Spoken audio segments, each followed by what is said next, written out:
ہزار داستان ایپیسوڈ 25۔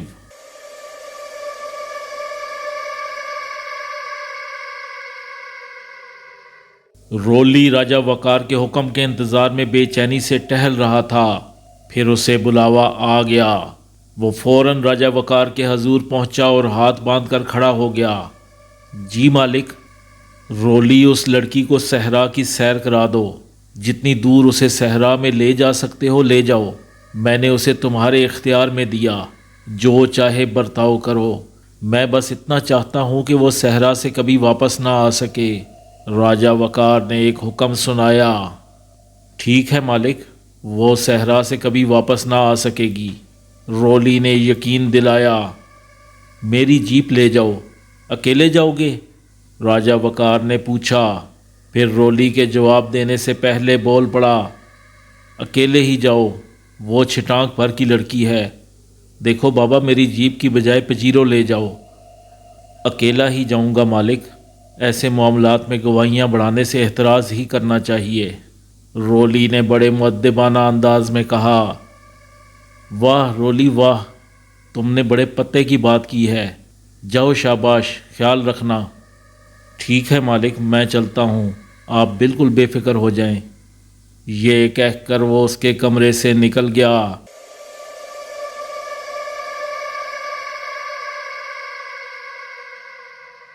ماموں رشید کمرے میں داخل ہوئے تو اس وقت تک رامش خیال منہ ہاتھ دھو کر تیار ہوا بیٹھا تھا۔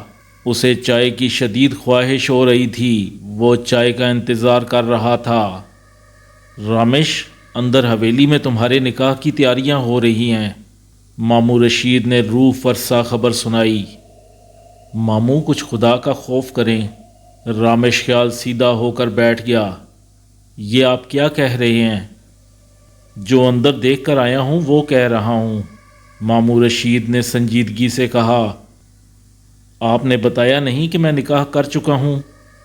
رامش خیال فوراً بولا۔ نہیں، یہ بات میں نے نہیں بتائی، ماموں رشید نے دھیمے لہجے میں کہا۔ آپ کو بتا دینا چاہیے تھی، رامش خیال دو ٹوک انداز میں بولا۔ بتانے کا فائدہ کیا؟ وہ اب کسی کی نہیں سنے گا۔ آپ کا مطلب ہے وہ زبردستی میرا نکاح اپنی بیٹی کے ساتھ کر دیں گے؟ مجھے تو یہی دکھائی دے رہا ہے۔ ماموں، ایسا ہرگز نہیں ہو سکتا۔ یہ کہہ کر رامش خیال جوش میں کھڑا ہو گیا۔ کہاں ہے تایا؟ میں ابھی جا کر ان سے بات کرتا ہوں۔ اسی وقت کمرے میں راجہ وقار داخل ہوا۔ اس نے رامش خیال کا یہ جملہ سن لیا تھا۔ وہ بولا، میں خود آ گیا ہوں بیٹا، بولو کیا بات کرنی ہے؟ تایا، ماموں نے مجھے کچھ بتایا ہے۔ رشید نے اگر تمہیں کوئی بات بتائی ہے تو وہ ضرور کوئی اچھی بات ہوگی، تمہیں خوش ہو جانا چاہیے، لیکن تم خوش نہیں دکھائی دے رہے۔ تایا، وہ خوشی کی بات نہیں ہے، رامش خیال نے ذرا لہجہ بدل کر کہا۔ ایسا ہرگز نہیں ہو سکتا۔ بابا، کیوں نہیں ہو سکتا؟ شکیلہ کی ماں نے مجھے کہا کہ شکیلہ کی منگنی تو ہو ہی چکی ہے، اب لڑکا گھر پر آیا ہوا ہے تو نکاح بھی کر دو، رخصتی رہ جائے گی، وہ لڑکا جب چاہے گا کرا کر لے جائے گا۔ مجھے شکیلہ کی ماں کی بات بڑی پسند آئی۔ میں نے کہا، صد بسم اللہ، بھگوان ابھی لے۔ یہ سوچ کر کہ شکیلہ کی ماں کبھی کبھی عقل کی بات کرتی ہے، میں نے فوراً نکاح کے انتظامات کا حکم دے دیا۔ اور نکاح میں کرنا کیا ہے؟ ایک قاضی کو بلانا ہے، وہ آئے گا اور آ کے دو بول پڑھائے گا، بس اتنی سی بات ہے۔ کیوں رشید؟ راجہ وقار نے تائیدی نظروں سے ماموں رشید کو دیکھا۔ یہ بات اتنی سی تو نہیں ہے جتنی تم نے بنا دی ہے، بہتر ہوگا کہ رامش خیال کی بھی بات سن لی جائے۔ ماموں رشید نے تائید کرنے سے انکار کر دیا۔ ہاں جی، کیوں نہیں؟ راجہ وقار نے اپنی آنکھیں پھیلائیں۔ ہاں بیٹا، بولو۔ تایا ابو، آپ یہ بات اچھی طرح جانتے ہیں کہ میں اس رشتے سے انکار کر چکا ہوں۔ بچگانہ بات مت کرو، میں نے تمہارے انکار کو انکار نہیں مانا، اسے تمہارا بچپنا جانا۔ آپ کو شاید یہ معلوم نہیں کہ میں نکاح کر چکا ہوں۔ کیا کہا؟ راجہ وقار کا چہرہ ایک دم سرخ ہو گیا۔ رشید، یہ کیا کہہ رہا ہے؟ میرا خیال ہے کہ رامش خیال جو کچھ کہہ رہا ہے ٹھیک کہہ رہا ہے، ماموں رشید نے بڑے اطمینان سے کہا۔ اچھا بابا؟ راجہ وقار کی آنکھوں میں آگ بھرنے لگی۔ کس سے کیا ہے نکاح تو نے؟ آرزو سے، رامش خیال نے فوراً جواب دیا۔ آرزو؟ رشید یہ کون ہے؟ بھائی وقار، وہ کمال رائے کی بیٹی ہے، وہی لڑکی جسے ہم روشن گوٹ چھوڑنے جا رہے تھے۔ اوہ! راجہ وقار نپے تلے قدم رکھتا رامش خیال کی طرف بڑھا۔ اس کے قریب پہنچ کر اس نے اپنا بڑا سا ہاتھ رامش خیال کے سینے پر رکھا اور تیز نظروں سے دیکھتا ہوا بولا، بیٹا اب اسے بھول جاؤ۔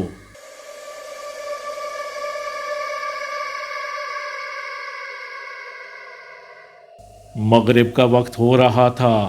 کمال رائے کی بے قراری بڑھتی جا رہی تھی۔ وہ پورے گھر میں ادھر سے ادھر ٹہلتا پھر رہا تھا۔ اسے کہیں قرار نہیں مل رہا تھا۔ وہ کئی مرتبہ حویلی فون کر چکا تھا، وہاں سے ہر مرتبہ یہی جواب ملا تھا، ابھی نہیں پہنچی۔ نفیسہ بیگم نے اس اثناء میں گاڑی بھیج کر اسے سپر ہائی وے تک تلاش کروا لیا تھا، لیکن پجیروں کا کہیں کوئی نشان نہیں ملا تھا۔ گاڑی خراب ہونے کا امکان ختم ہو گیا تھا۔ کمال رائے سوچ رہا تھا کہ کہیں ڈاکوؤں نے اغوا تو نہیں کر لیا۔ 1 میل کا راستہ جنگل سے ملحق تھا، وہاں سے ڈاکو کبھی کبھی سڑک تک آ جاتے تھے۔ اگر ان لوگوں کو اغوا کر لیا گیا ہے تو اب تک وہاں سے فون آ جانا چاہیے تھا، جبکہ موبائل فون بھی آرزو کے پاس موجود تھا۔ فون کرنے کی آسانی تھی، لیکن تاوان کے سلسلے میں اب تک کوئی فون موصول نہیں ہوا تھا۔ کمال رائے متعدد بار موبائل فون پر ٹرائی کر چکا تھا، لیکن وہاں سے کوئی جواب نہیں موصول ہو رہا تھا۔ آرزو کا فون بدستور بند تھا۔ کمال رائے اب یہ سوچ رہا تھا کہ وہ روشن گوٹ کی طرف روانہ ہو جائے، وہاں پہنچ کر ہی ان لوگوں کے بارے میں تحقیق کروائی جا سکتی تھی۔ اس سلسلے میں اسے اپنے ماموں سے مدد لینا ہوگی، پولیس والوں سے بھی بات کرنا ہوگی۔ آخر یوں تو ہاتھ پر ہاتھ رکھے نہیں بیٹھا جا سکتا تھا۔ روشن گوٹ جانے یا نہ جانے کے بارے میں ابھی وہ کسی فیصلے پر پہنچنے ہی والا تھا کہ اس نے سامنے سے ستارہ کو اپنی طرف آتے دیکھا۔ اس کے چہرے پر پریشانی لکھی تھی۔ مالک، مالک، وہ پھولی سانسوں کے درمیان بمشکل بولی۔ کیا ہوا ستارہ؟ کمال رائے نے تسلی آمیز لہجے میں کہا۔ مالک، میں نے ایک سانپ دیکھا ہے۔ سانپ؟ کمال رائے حیرت سے بولا۔ کہاں؟ مالک، وہ ابھی ابھی بی بی کے کمرے میں گیا ہے۔ بی بی کے کمرے میں؟ کمال رائے نے کہا۔ اچھا، میں دیکھتا ہوں۔ مالک، آپ اکیلے مت جائیں، باہر سے سیکیورٹی گارڈ کو بلوا لیں، ستارہ نے تشویش سے کہا۔ ارے نہیں ستارہ، سانپ سے کیا ڈرنا، میں ابھی آتا ہوں، ذرا اپنے کمرے سے ریوالور لے آؤں۔ یہ کہہ کر کمال رائے اپنے بیڈ روم کی طرف گیا۔ ستارہ باہر رک کر اس کا انتظار کرنے لگی۔ تھوڑی دیر میں ہی وہ ریوالور ہاتھ میں سنبھالتا باہر نکل آیا۔ آرزو کا کمرہ اس کے کمرے کے برابر میں ہی تھا۔ اس کا دروازہ تھوڑا سا کھلا ہوا تھا۔ کمال رائے نے دروازے کو زور سے دھکا دیا اور پھر دروازے پر کھڑے ہو کر اس نے اندر کا جائزہ لیا۔ کمرے میں اندھیرا تھا۔ دروازہ کھلنے کی وجہ سے جتنی روشنی کمرے میں جا رہی تھی، اتنی روشنی میں سانپ نہیں دکھائی دیا۔ کمال رائے نے 2 قدم بڑھا کر کمرے کی لائٹ آن کی اور پھر ریوالور سیدھا کرتا ہوا اندر داخل ہوا۔ اس کے پیچھے ستارہ تھی۔ وہ 2 قدم آگے بڑھتا رہا اور کمرے کا جائزہ لیتا رہا، یہاں تک کہ وہ آرزو کے بیڈ تک پہنچ گیا۔ اسے ابھی تک کہیں سانپ نظر نہیں آیا تھا۔ ابھی وہ ادھر ادھر نظریں گھما ہی رہا تھا کہ اچانک ستارہ پیچھے سے بولی، مالک یہ کیا؟ وہ سمجھا کہ ستارہ نے سانپ دیکھ لیا۔ اس نے 1 قدم پیچھے ہٹ کر ریوالور والا ہاتھ بلند کیا اور بولا، کدھر؟ مالک، یہ نشان کیسا ہے چادر پر؟ کمال رائے نے بیڈ پر بچھی چادر پر نظر ڈالی تو اسے درمیان میں 2-3 جگہ سے چادر جلی ہوئی نظر آئی۔ یوں محسوس ہوتا تھا جیسے کسی نے بیڈ شیٹ پر تیزاب ڈالا ہو۔ کئی جگہ سیاہ نشان پڑے ہوئے تھے۔ تب اچانک ہی کمال رائے کے دماغ نے کام کیا اور اسے یہ اندازہ کرنے میں دیر نہ لگی کہ یہ نشان کس چیز کے ہیں۔ ایسا معلوم ہوتا ہے جیسے سانپ نے جگہ جگہ چادر میں اپنا پھن مارا ہو۔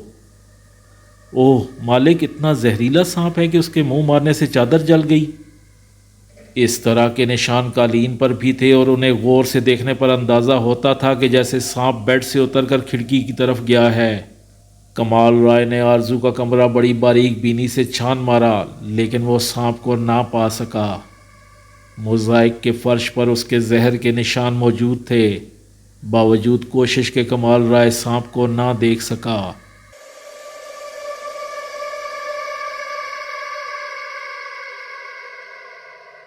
ادھر عجب تکرار چل رہی تھی۔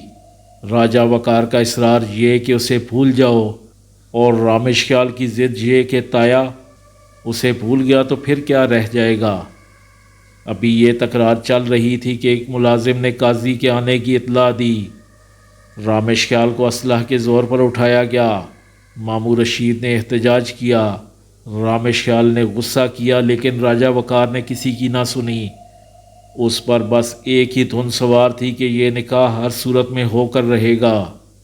قاضی فارم پر کر چکا تھا۔ مامور رشید بار بار رامش خیال کی طرف دیکھ رہے تھے۔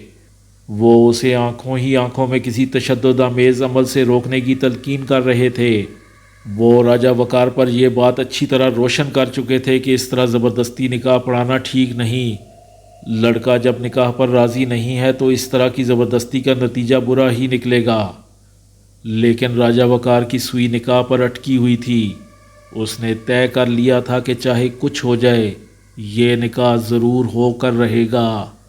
خیر، جب قاضی نے ایجاب و قبول کے لیے لڑکی کے کوائف اور مہر کی رقم وغیرہ بتا کر کہا آپ کو قبول ہے تو رامش خیال نے جواب میں بے دھڑک لاہول پڑی۔ لاہول سن کر قاضی صاحب کی سٹی گم ہو گئی۔ وہ تو خدا کا شکر ہے کہ قاضی صاحب انسان تھے ورنہ کب کے غائب ہو چکے ہوتے۔ جب رامش خیال نے اقرار نہ کیا تو ان کے سامنے نکاح نامہ رکھا گیا اور اس پر دستخط کرنے کو کہا گیا۔ دو مسلح شخص اس کے سر پر مسلط تھے اور راجہ وقار گھور کر رامش خیال کو دیکھ رہا تھا۔ اس کی آنکھیں سرخ ہوتی جا رہی تھیں اور پیشانی پر بل پڑنے شروع ہو گئے تھے۔ رشید، اس سے کہو کہ اگر اپنی زندگی چاہتا ہے تو اس نکاح نامے پر دستخط کر دے۔ بھائی وقار، میں اس طرح کی کوئی بات رامش سے نہیں کہہ سکتا۔ مامور رشید نے صاف انکار کر دیا۔ پھر تم دونوں میرے ہاتھ سے بچ کر نہ نکل سکو گے، راجہ وقار نے دھمکی دی۔ بھائی وقار، جو ہوگا دیکھا جائے گا، مامور رشید نے بڑے اطمینان سے کہا۔ ان کے چہرے پر کسی قسم کی کوئی پریشانی نہ تھی۔ رامش، جلدی کرو، نکاح نامے پر دستخط کرو، راجہ وقار نے ایک مرتبہ اور کہا۔ رامش خیال نے کچھ سوچ کر ہاتھ بڑھایا۔ قاضی نے اس کے سامنے بھرے ہوئے فارم رکھے۔ رامش خیال نے نکاح نامے کے فارم ہاتھ میں اٹھائے اور انہیں ٹکڑوں میں تبدیل کر دیا۔ پھر اس نے یہیں پر بس نہیں کیا بلکہ یہ ٹکڑے فضا میں اچھال دیے۔ راجہ وقار کا غصہ اس وقت قابل دید تھا۔ اس نے اپنے دونوں ہاتھوں کی مٹھیاں بھینچ لیں اور دھاڑا، رامش، یہ تو نے اچھا نہیں کیا۔ تو شکیلا کا نہیں ہوا تو کسی کا بھی نہیں ہو سکے گا۔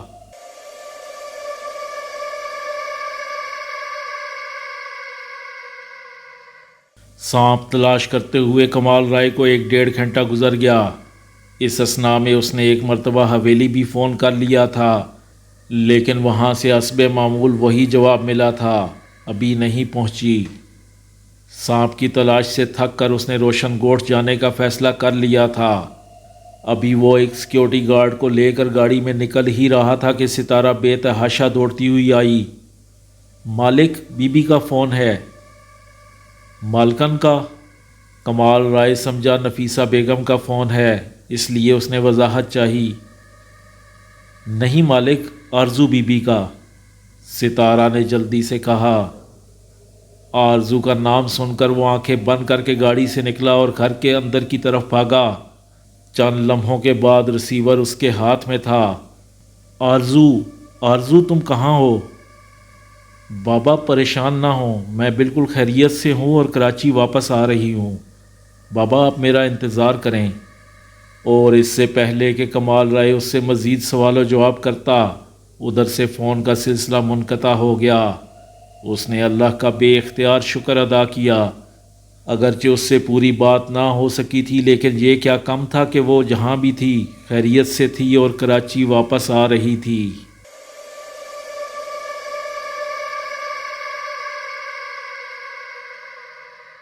رات کے 11:30 بجے گھر کی بیل بجی۔ گھنٹی کی آواز پر کمال رائے کے کان کھڑے ہو گئے۔ وہ اپنے اوپر والے بیڈ روم میں تھا اور ٹہل رہا تھا۔ اس نے کھڑکی کا پردہ ہٹا کر گیٹ کی طرف دیکھا۔ اس وقت گیٹ کھل چکا تھا اور کمال رائے کی پجیرو اندر داخل ہو رہی تھی۔ فرنٹ سیٹ پر اس کی چہیتی بیٹی اس کی آرزو موجود تھی۔ بس اس نے اتنا ہی دیکھا اور اپنے بیڈ روم سے نکل کر دھڑا دھڑ سیڑھیاں اترنے لگا۔ آرزو نے اپنے باپ کو اوپر سے اترتے دیکھ لیا تھا۔ وہ گاڑی سے نکل کر بے قراری سے اپنے باپ کی طرف بڑھی اور اس سے لپٹ گئی۔ بابا، میری بیٹی، میری آرزو، تو کہاں چلی گئی تھی؟ کمال رائے کی بے قراری قابل دید تھی۔ بابا میں بالکل خیریت سے ہوں۔ اس نے اپنے باپ سے الگ ہو کر آنسو پونچھے۔ شکر اللہ کا۔ وہ خالق کے کائنات کا شکر گزار ہوا۔ اسی وقت آرزو پجیروں کے پیچھے گئی اور بلند آواز میں بولی، آپ آئیں نا، گاڑی کے پیچھے کیوں کھڑے ہیں؟ کون ہے آرزو؟ کمال رائے نے 2 قدم آگے بڑھائے۔ تب ایک شخص گردن جھکائے گاڑی کے پیچھے سے نکلا۔ کمال رائے اسے غور سے دیکھنے لگا۔ اسے یقین نہیں آ رہا تھا کہ وہ رولی ہی تھا۔ رولی تم؟ کمال رائے حیرت سے بولا۔ مالک سلام۔ وہ کمال رائے کے سامنے ہاتھ باندھ کر کھڑا ہو گیا۔ آرزو تم رولی کے ساتھ آئی ہو؟ اس کے ساتھ؟ ابھی اس کی حیرت دور نہ ہوئی تھی۔ ہاں بابا، میں ان کے ساتھ آئی ہوں۔ انہوں نے نہ صرف میری زندگی بچائی بلکہ بہت عزت و احترام کے ساتھ یہاں لائے ہیں۔ بابا آپ ان کو جانتے ہیں؟ ہاں، بہت اچھی طرح۔ یہ تمہارے دادا روشن رائے کے ملازم خاص تھے، کمال رائے نے بتایا۔ کیا دادا نے انہیں نکال دیا تھا؟ نہیں، انہوں نے نہیں، میں نے اسے نکالا تھا، کمال رائے بولا۔ اچھا، تبھی یہ آپ کے سامنے آنے سے کترا رہے تھے۔ یہ مجھے گیٹ پر چھوڑ کر واپس جا رہے تھے، میں نے زبردستی اندر لے کر آئی ہوں۔ آرزو نے رولی کی طرف دیکھ کر کہا، تم نے بہت اچھا کیا آرزو، بہت عقل مندی کا ثبوت دیا۔ کمال رائے نے خوش دلی سے کہا، آؤ آرزو اندر چلو، تمہارا کیا حلیہ بنا ہوا ہے۔ پھر وہ ایک سیکیورٹی گارڈ سے مخاطب ہو کر بولا، انہیں ڈرائنگ روم میں بٹھاؤ۔ جی سر، سیکیورٹی گارڈ نے فرما برداری سے کہا اور رولی کو ایک طرف چلنے کا اشارہ کیا۔ رولی چند لمحے رکا، جیسے وہ گھر میں نہ جانا چاہتا ہو، گھر سے باہر جانا چاہتا ہو۔ پھر کچھ سوچ کر سیکیورٹی گارڈ کے ساتھ چل دیا۔ آرزو اور کمال رائے گھر میں جا چکے تھے۔ آرزو نے اپنے کمرے تک پہنچتے پہنچتے کمال رائے کو 4-5 جملوں میں سارا حال کہہ سنایا۔ اچھا آرزو، تم تھکی ہوئی ہو، شاور لے لو، میں جب تک رولی سے بات کر لوں۔ ہاں بابا، آپ ان سے بات کریں، وہ بہت اچھے آدمی ہیں۔ آرزو کے ریمارکس پر کمال رائے دھیرے سے مسکرایا۔ وہ اچھی طرح جانتا تھا کہ رولی کس قسم کا آدمی ہے، لیکن وہ جیسا بھی تھا اس کے لیے آج فرشتہ ثابت ہوا تھا۔ اللہ کے کھیل بھی نرالے ہیں، کون کب کیا بن جائے یہ بس وہی جانتا ہے۔ کمال رائے ڈرائنگ روم میں داخل ہوا تو رولی اسے دیکھتے ہی کسی اسپرنگ کی طرح اٹھ گیا اور اس نے اپنے ہاتھ باندھ لیے اور سر جھکا کر کھڑا ہو گیا۔ کمال رائے نے اسے بغور اوپر سے نیچے تک دیکھا۔ وہی گنجا سر چمکتا ہوا، بھاری مونچھیں، گٹھا ہوا مضبوط جسم، پینٹ شرٹ پہنے۔ کمال رائے نے اسے 10-11 سال بعد دیکھا تھا، لیکن اس میں کوئی بھی تبدیلی نہ آئی تھی۔ اس کی فرما برداری بھی ویسی ہی تھی۔ کمال رائے اس کے نزدیک گیا اس کے بندھے ہوئے ہاتھ کھولے اور اس کا ہاتھ پکڑ کر اسے صوفے پر بٹھانے کی کوشش کی، لیکن رولی رک گیا۔ نہیں مالک، ملازم کو مالک کے برابر نہیں بیٹھنا چاہیے۔ رولی تم میرے ملازم کب ہو؟ کبھی تھے سو اس بات کو بہت عرصہ ہوا۔ دوسری بات یہ کہ جب مالک ہی تمہیں اپنے قریب بٹھانا چاہ رہا ہو پھر تو انکار کی کوئی صورت نہیں نکلتی۔ اچھا مالک، جیسی آپ کی مرضی۔ یہ کہہ کر وہ ذرا اوپر سے سمٹ کر کمال رائے کے برابر صوفے پر بیٹھ گیا۔ آرزو سے میری مختصر بات ہوئی ہے، ساری بات میری سمجھ میں آ گئی، لیکن جو بات میری سمجھ میں نہیں آئی وہ میں تم سے سمجھنا چاہتا ہوں۔ وہ کیا مالک؟ رولی بولا، اس وقت تم راجہ وقار کے ملازم ہو۔ جی مالک۔ پھر تم نے آرزو کو یہاں پہنچا کر اس کی حکم عدولی کیوں کی؟ صاف لفظوں میں یوں کہنا چاہیے کہ اس کی نمک حرامی کیوں کی؟ مالک، میرے اصل مالک تو آپ کے والد محترم تھے، میری ساری زندگی ان کے ساتھ گزری، انہوں نے مجھے اپنے پاس بہت مان سے رکھا، نہ صرف مجھے رکھا بلکہ میرے بھائی ہولی کو بھی رکھ لیا، میں بڑے مالک کو کبھی نہیں بھول سکا۔ رولی نے بڑی عقیدت سے کہا، لیکن رولی، میں نے تو تمہیں نکال دیا تھا، پھر ایک مرتبہ میں نے تمہارے منہ پر تھپڑ بھی مارا تھا، تمہیں یاد ہوگا، اور جب میں نے تمہیں حویلی سے نکالا تھا تو ساتھ ہی یہ بھی کہا تھا کہ اب میں کبھی تمہاری شکل نہ دیکھوں۔ ہاں مالک، مجھے یاد ہے، میں کچھ بھی نہیں بھولا، یہی وجہ تھی کہ میں بی بی کو بنگلے کے گیٹ پر چھوڑ کر واپس جا رہا تھا، لیکن بی بی نے ایسا نہیں کرنے دیا۔ مالک، میں نے آپ کو اپنی منحوس شکل دکھائی، میں شرمندہ ہوں۔ شرمندہ تو میں ہوں، میں نے تمہارے ساتھ کیا کیا اور تم نے میرے ساتھ کیا کیا، تم میری زندگی کو بچا کر لائے ہو رولی، اگر میری آرزو کو کچھ ہو جاتا تو پھر میری زندگی کا کوئی جواز نہ رہتا۔ مالک، آپ نے مجھے اور ہولی کو نکالا ضرور، لیکن آپ نے ہمیں اتنے پیسے دے دیے کہ اگر ہم سال 2 سال تک کوئی کام نہ کریں تو بڑے عیش سے زندگی گزار سکیں۔ مالک، یہ احسان میں کبھی نہیں بھولا، آپ چاہتے تو ہمیں خالی ہاتھ بھی چلتا کر سکتے تھے۔ مالک، اسی احسان نے میری زندگی پلٹ دی تھی۔ جب مجھے یہ معلوم ہوا کہ بی بی آپ کی بیٹی ہیں تو یقین جانیے میں تڑپ اٹھا، میں نے اپنے بارے میں انہیں کچھ نہیں بتایا، دل میں سوچ رہا تھا کہ بی بی کو گھر تک چھوڑ کر پلٹ جاؤں گا۔ مالک، میں نے راستے میں بی بی کا ہر طرح خیال رکھا، پھر بھی کوئی غلطی ہو گئی ہو تو آپ معاف کر دینا، اب میں چلتا ہوں۔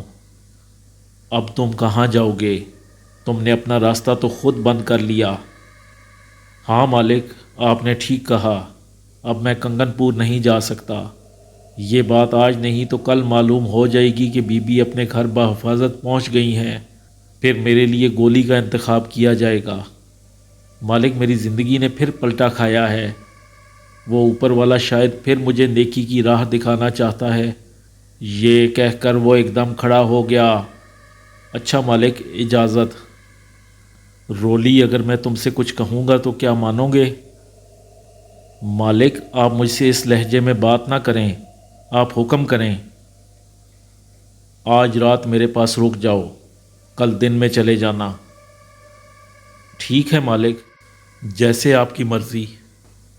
تم بھی سفر کر کے آ رہے ہو، نہا دھو لو، تمہیں بھوک بھی لگی ہوگی، میں تمہارے لیے کھانا نکلواتا ہوں۔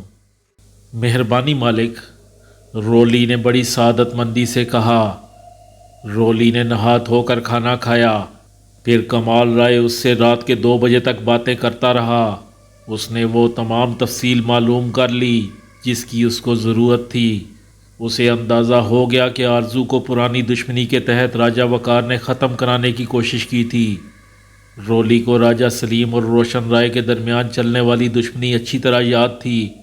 اسے یہ بھی یاد تھا کہ کمال رائے کی بیوی کو راجہ سلیم نے ہی قتل کروایا تھا۔ کمال رائے کو راجہ وقار پر بہت غصہ تھا، وہ اندر ہی اندر کھول رہا تھا۔ اس کا جی چاہ رہا تھا کہ وہ اڑ کر کنگن پور پہنچ جائے اور راجہ وقار کو بھون کر رکھ دے۔ رولی سے اسے یہ معلوم ہوا کہ رامش خیال اور مامو رشید کنگن پور کی حویلی میں ہیں اور ان سے کسی قسم کا تشدد آمیز رویہ نہیں رکھا گیا۔ اصل میں رولی کو حویلی کے اندر کا حال معلوم نہ تھا کہ رامش خیال کے ساتھ راجہ وقار نے کیسا ظلم توڑا تھا۔ کمال رائے کو رامش کی بھی فکر تھی، بہرحال وہ اس کا داماد تھا، اس کے لیے فکر مند ہونا فطری امر تھا۔ رولی سے ساری تفصیل معلوم کرنے کے بعد اس نے دلدار کو بلایا اور اس سے کہا، دیکھو رولی کو ان کا کمرہ دکھا دو اور صبح کو ان کے ناشتے وغیرہ کا خیال رکھنا۔ جی مالک۔ دلدار نے بڑے احترام سے رولی کو اس کے کمرے تک پہنچایا۔ رولی بہت تھکا ہوا تھا، اس نے کمرہ اندر سے بند کیا اور بیڈ پر بڑے آرام سے ہاتھ پاؤں پھیلا کر لیٹ گیا۔ کمرے میں ابھی لائٹ روشن تھی۔ وہ کچھ دیر اپنی زندگی کے آئندہ لمحے عمل کے بارے میں سوچنے لگا، پھر تھوڑی دیر میں اس کی آنکھوں میں نیند پڑنے لگی تو اس نے سوچا کہ لائٹ بجھا دے تاکہ آرام سے سو سکے۔ ابھی وہ اٹھا ہی تھا کہ جہاں تھا وہیں رہ گیا۔ اس کے سامنے ایک سنہرا سانپ پھن پھیلائے جھوم رہا تھا۔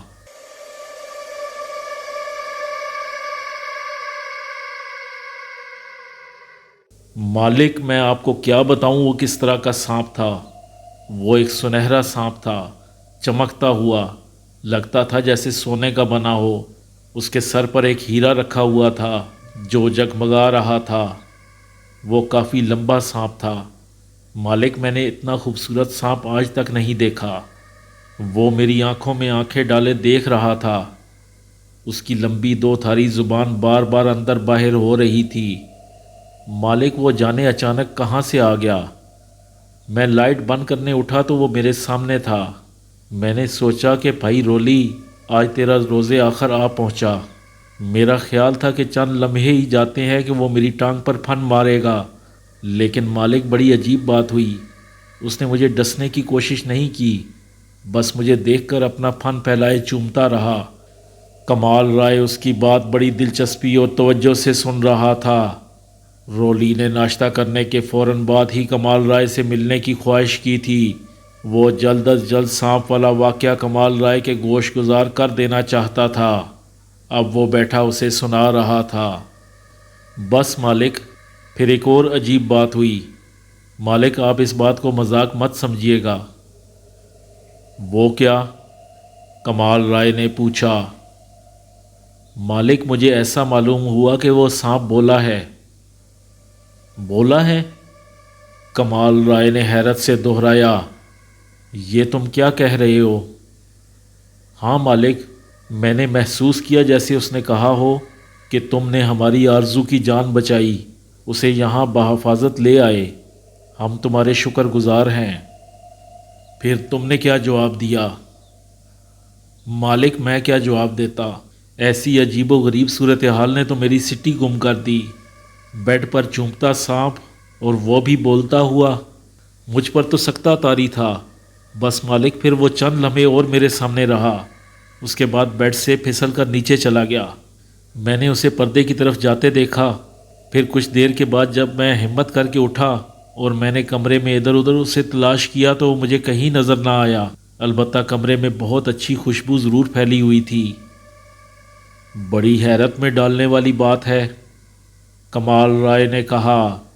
وہ سارا معاملہ فوراً سمجھ تو گیا، لیکن رولی کے سامنے وہ اس کے متعلق کیا بات کرتا، لہٰذا اس نے غیر یقینی انداز اختیار کر کے سانپ والے قصے کو یہیں ختم کر دیا اور پھر اس سے ادھر ادھر کی باتیں کرنے لگا۔ کوئی 10 بجے کے قریب ایک سیکیورٹی گارڈ ڈرائنگ روم میں داخل ہوا۔ اس نے ایک موٹا لفافہ کمال رائے کے سامنے رکھا اور بولا، سر پیسے چیک کر لیجئے۔ کمال رائے نے لفافہ اٹھا کر اس کے اندر جھانکا۔ لفافے میں اسے 5 گڈیاں نظر آئیں اور یہ گڈیاں ہزار ہزار کے نوٹوں کی تھیں۔ ٹھیک ہیں، اس نے کہا۔ سیکیورٹی گارڈ کے جانے کے بعد کمال رائے نے رولی کو مسکرا کر دیکھا اور بولا، رات کو تم جانا چاہ رہے تھے لیکن میں نے تمہیں روک لیا تھا۔ اب وقت آ گیا ہے کہ میں تمہاری خواہش کے مطابق تمہیں رخصت کر دوں، لیکن جانے سے پہلے میں چاہوں گا کہ تم میری ایک چھوٹی سی بات مان لو۔ آپ حکم کریں مالک، وہ بڑی فرما برداری سے بولا۔ اس لفافے میں 5 لاکھ روپے ہیں، میں چاہتا ہوں کہ تم اس لفافے کو اپنی پینٹ کی جیب میں رکھ لو۔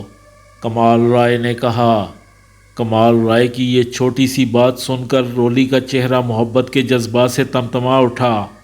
وہ بڑی عقیدت سے اٹھا اور میز کی طرف سے گھوم کر کمال رائے کی طرف آیا، جبکہ نوٹوں سے بھرا لفافہ میز پر رکھا ہوا تھا۔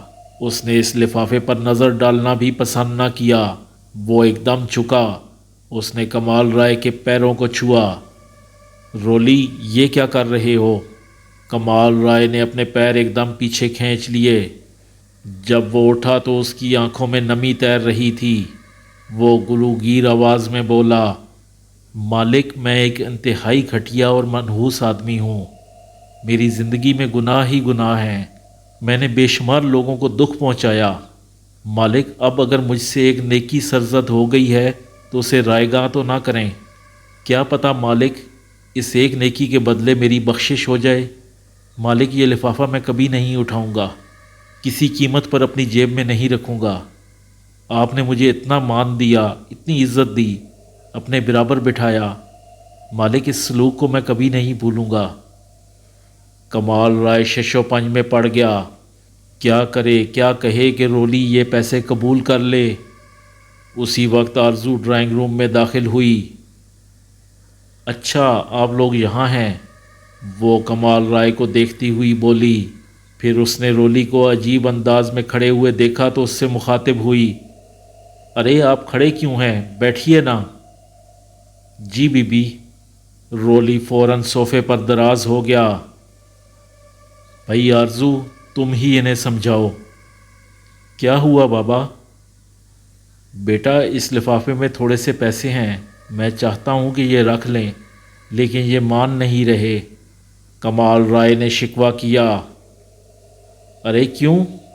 آرزو نے جلدی سے اٹھ کر لفافہ اٹھایا، اس میں جھانک کر رقم کا اندازہ لگایا۔ پھر وہ رولی کی طرف بڑی اور بڑے احترام سے بولی، کیوں انکل، آخر کیا بات ہے؟ یہ تو بہت تھوڑے سے پیسے ہیں۔ میں جانتی ہوں کہ اب آپ راجہ وقار کے علاقے میں نہیں رہ سکیں گے، آپ کو کوئی نئی جگہ ڈھونڈنی ہوگی، آپ کو پیسے کی ضرورت ہوگی۔ یہ پیسے آپ رکھ لیں، آپ کے کام آئیں گے۔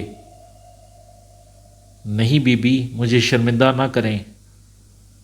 اچھا یوں کریں، ان پیسوں کو بطور قرض رکھ لیں، جب کبھی آپ کے پاس فالتو پیسے ہوں تو آ کر مجھے دے جائیے گا، میں لے لوں گی، ٹھیک ہے؟ انکل اب تو انکار نہ کریں۔ رولی کے لیے اب کوئی فرار کا راستہ نہ تھا۔ اس چھوٹی سی لڑکی نے اسے انکل کہہ کر ایک لمحے میں اپنا بنا لیا تھا، پھر وہ رقم بھی بطور قرض دے رہی تھی۔ ٹھیک ہے بی بی، میں یہ لے لیتا ہوں۔ موت و زندگی کا بہرحال کوئی بھروسہ نہیں، اگر میں مر جاؤں تو یہ قرض مجھے معاف کر دیجیے گا۔ یہ کہہ کر اس نے لفافہ اٹھا لیا۔ انکل، یہ قرض میں نے ابھی معاف کیا، میرے بابا نے معاف کیا۔ کیوں بابا؟ ہاں بیٹا، بالکل، کمال رائے نے خوش دلی سے کہا۔ اللہ نے چاہا تو یہ قرضہ میں ضرور لوٹاؤں گا۔ رولی نے بڑے یقین سے کہا، جانے کیا سوچ کر۔ بابا، میں یہ پوچھنے آئی تھی کہ مہر النساء کو اس سلسلے میں کیا بتاؤں؟ ابھی تم اسے کچھ مت بتاؤ، میں سوچتا ہوں کہ ابھی کیا کرنا ہے۔ ٹھیک ہے بابا۔ یہ کہہ کر آرزو ڈرائنگ روم سے جانے لگی۔ اچھا بی بی، میں کچھ دیر بعد چلا جاؤں گا، اللہ حافظ۔ ابھی نہیں انکل، دوپہر کا کھانا کھا کر جائیے گا، آرزو نے کہا اور اس کا جواب سنے بغیر ڈرائنگ روم سے نکل گئی۔ کمال رائے نے مسکرا کر رولی کو دیکھا اور بولا، بھائی ہم سے اچھی تو ہماری بیٹی رہی۔ بہت اچھی بی بی ہیں، اللہ ان کی زندگی خوشیوں سے بھر دے۔ رولی نے دل سے دعا دی۔ پھر اچانک ہی اس کے چہرے پر اداسی چھا گئی۔ مالک، یہ دنیا بندے کو اس کی مرضی کے مطابق زندگی گزارنے کیوں نہیں دیتی؟ کیوں، کیا ہوا؟ کمال رائے اس کی بات سمجھ نہ پایا۔ مالک، آپ کو میرا بھائی ہولی یاد ہے؟ ہاں، بہت اچھی طرح۔ مالک، کیا آپ جانتے ہیں اس کے ساتھ کیا ہوا؟ ہاں، ہولی کے بارے میں تو میں نے پوچھا ہی نہیں، وہ کہاں ہے؟ مالک، وہ مر گیا۔ رولی کا چہرہ ایک دم بدل گیا، جیسے کسی نے اس کے چہرے پر انگارے پھینک دیے ہوں۔ ارے، یہ کب ہوا؟ کمال رائے نے دکھ سے پوچھا۔ مالک، یہ اس وقت کی بات ہے جب ہم نے روشن گوٹ چھوڑا تھا۔ آپ نے ہمیں اتنے پیسے دے دیے تھے کہ کھانے کمانے کی کوئی فکر نہ تھی۔ روشن گوٹ چھوڑنے کے بعد پتہ نہیں میرے دل کو کیا ہوا، اس جرائم کی زندگی سے نفرت سی ہو گئی۔ میں نے اپنے چھوٹے بھائی کے دل کو ٹٹولا تو وہاں بھی کچھ ایسے ہی جذبات پائے۔ رقم ہمارے پاس کافی تھی، ہم دونوں نے اپنے علاقے میں جا کر ایک چھوٹا سا جنرل سٹور کھول لیا اور ہم دونوں پوری نیک نیتی سے کام کرنے لگے۔ اللہ نے اس کام میں برکت دی، ہمارا جنرل سٹور خوب چل پڑا۔ مالک، میں آپ کو سچ بتاتا ہوں، جتنے دنوں میں نے جنرل سٹور چلایا، حلال کی روزی کھائی، اس روزی کا مزہ اور سکون کچھ اور ہی تھا۔ ایسا مزہ اور سکون میں نے زندگی میں کبھی نہ پایا تھا۔ لیکن تقدیر کو میرا یہ سکون پسند نہ آیا۔ میرے برے اعمال جو مجھے رہ رہ کر یاد آتے تھے ایک دن مجسم ہو گئے۔ ہاں مالک، میرے برے اعمال ایک نئے تھانے دار کی صورت میں میرے جنرل سٹور پر آ کھڑے ہوئے۔ اس دن میں دکان پر موجود نہیں تھا، شہر سے دکان کے لیے مال لینے گیا ہوا تھا۔ اس نے ڈنڈے سے شوکیس کا شیشہ بجایا اور اتنے زور سے بجایا کہ شیشہ چٹک گیا۔ اس نے دکان پر موجود ہولی سے کہا، اوئے، یہ تم لوگ کیا ترازو بانٹ لیے بیٹھے ہو؟ کام کرو کام، ان دو دو پیسوں کی چیزیں بیچنے میں کیا رکھا ہے، سمجھے کہ نہیں؟ اور وہ رولی کہاں ہے؟ آج شام کو تم دونوں تھانے کا چکر لگاؤ، میری بات سمجھ گئے ہو نا؟ وہ بیچارہ ہولی کیا جواب دیتا؟ ڈنڈا مار کر تھانے دار نے شوکیس کا شیشہ پہلے ہی توڑ دیا تھا، اس کے لیے سر توڑنا کون سا مشکل تھا؟ اس نے خاموشی سے اسبات میں سر ہلایا اور دونوں ہاتھ جوڑ کر کھڑا ہو گیا۔ میں جب شہر سے واپس آیا اور میں نے ہولی کو منہ لٹکائے اور شوکیس کا شیشہ ٹوٹا ہوا دیکھا تو فوراً ٹھٹک گیا۔ میں نے سوچا، لے بھائی رولی، جس کام سے تم بچ رہے تھے آج وہ کام ہو گیا۔ یہ شیشہ کس نے توڑا؟ کیا کوئی جھگڑا ہوا ہے؟ میں نے پوچھا۔ رولی، وہ نیا تھانے دار آج خود دکان پر آیا تھا اور ہم دونوں کو تھانے بلا گیا ہے۔ اسے کیا پریشانی ہے؟ وہ کہتا ہے ترازو باٹ چھوڑو اور کام کرو کام۔ اس نے تھانے دار کی پریشانی بتائی۔ اچھا، میں شام کو اس سے جا کر ملوں گا، تو پریشان مت ہو۔ میں نے اپنے بھائی کو تسلی دی۔ شام کو میں اکیلا ہی تھانے پہنچ گیا۔ اس تھانے دار کو دیکھ کر میری سٹی گم ہو گئی۔ وہ مجھے اور میں اسے اچھی طرح جانتا تھا۔ وہ روشن گوٹ کے علاقے میں کبھی تعینات رہ چکا تھا اور اب مختلف علاقوں میں ہوتا ہوا یہاں تک پہنچا تھا۔ اس نے خلاف توقع مجھے بڑی عزت سے بٹھایا۔ میں نے اس کے سامنے ہاتھ جوڑے اور بڑی عاجزی سے کہا، سرکار، ہم لوگ بڑی مشکل سے راہ راست پر آئے ہیں، اب ہمیں سیدھے راستے سے نہ ہٹانا۔ میری بات سن کر اس تھانے دار نے، جس کا نام عمر دراز تھا، ایک زوردار قہقہہ لگایا۔ پھر اس نے ڈنڈے سے میرے دونوں ہاتھوں کو الگ کیا اور بولا، اوئے، تو نے بڑی مزیدار بات کی ہے۔ ہنس ہنس کر میرے پیٹ میں بل پڑ گئے۔ اوئے، 900 چوہے کھا کر بلی حج کو چلی؟ نہ رولی نہ، میں کہتا ہوں تم لوگ سیدھے راستے سے پھٹک گئے ہو، اب اپنے اصل راستے پر آ جاؤ۔ یہ کہہ کر وہ پھر ہنسا اور ہنستا ہی چلا گیا۔ اوپر سے 10 لاکھ کی ڈیمانڈ آئی ہے، میں پریشان ہوں۔ اس نے بات شروع کی۔ یہ ڈیمانڈ کس طرح پوری ہوگی؟ میں نے پوچھا۔ کوئی 25 لاکھ کی آسامی اٹھا کر، اس نے جواب دیا۔ اوہ، اب یہ ساری بات میری سمجھ میں آ گئی تھی۔